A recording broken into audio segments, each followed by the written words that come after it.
வாழ்க்கையின் எல்லா இடங்களிலும் அல்லாஹ் அவர்களை இந்த சமூகத்தின் முன்மாதிரி லக்கது கான லக்கும் ஃபீ ரசூலில்லாஹி உஸ்வத்துன் ஹஸனா, அழகிய முன்மாதிரி என்கிறான் அல்லாஹ் கண்மணி ரசூல் ஸல்லல்லாஹு அலைஹி வஸல்லத்தை.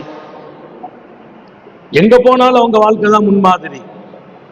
அபூ ஹுரைரா, நபி பெருமானார் என் கையை பிடித்துக் கொண்டார்கள்.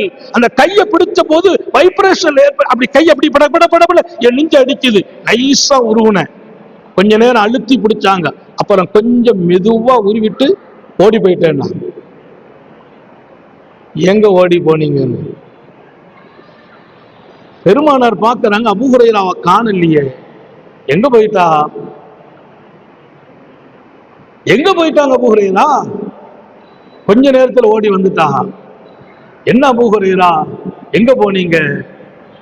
சிரிச்சாங்க, கொஞ்சம் வெக்கப்பட்டாங்க. பெருமானார் புரிஞ்சுக்கிட்டாங்க. என் கையை தாங்கள் பிடித்த போது நான் சுத்தம் இல்லாமல் இருந்தேன். தங்களின் கரம் என் கரத்தில் பட்ட போது என் இதய துடிப்பு அதிகமானது, ஓடி போய் குளித்து விட்டு வந்தேன் என்றார்கள். என்ன அபூ ஹுரைரா, ஒரு மூமின் நஜீஸாக மாட்டானே என்றார். ஒரு மூமின் நஜீஸாக மாட்டான். லா யன்ஜுஸுல் மூமின், ஒரு மூமின் நஜீஸ் அல்ல. சுத்தம் இல்லைங்கிறதுனால கையை கொடுக்க கூடாதுன்னு இருக்கா. ஆனால் தாங்களின் கரம் என் கரத்தில் பட்ட போது இதய துடிப்பே அதிகமானது. அது ஒரு தனி வாழ்க்கை. அந்த கைக்கு ஒரு தனி சிபத், அந்த முகத்துக்கு ஒரு தனி சிபத். அவங்க உமிழ்நீருக்கு 1000 ஷிஃபா. லேசா தடவுனாங்க. சலமத் இப்னு அக்வா சொன்னார், நான் தாக்கப்பட்டேன். உசீப சலமா, இமாம் புகாரி எழுதுகிறார், உசீப சலமா தாக்கப்பட்டார் என்று எல்லோரும் சொன்னார்கள். எதிரிகள் என்னை அடித்த அடி, எழுந்திருக்க முடியவில்லை, நடக்க முடியவில்லை.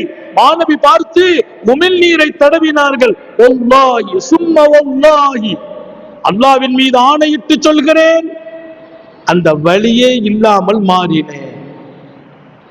எல்லாரும் சொன்னது என்ன? புகாரியினுடைய வாசகம், உசீப சலமா தாக்கப்பட்டு விட்டார். சாந்த நபிகள் உமிழ் நீரை தடவிய போது வலி இன்னைக்கும் இல்லை. எல்லாமே பரக்கத். உமிழ் நீர் 1000 ஷிஃபா.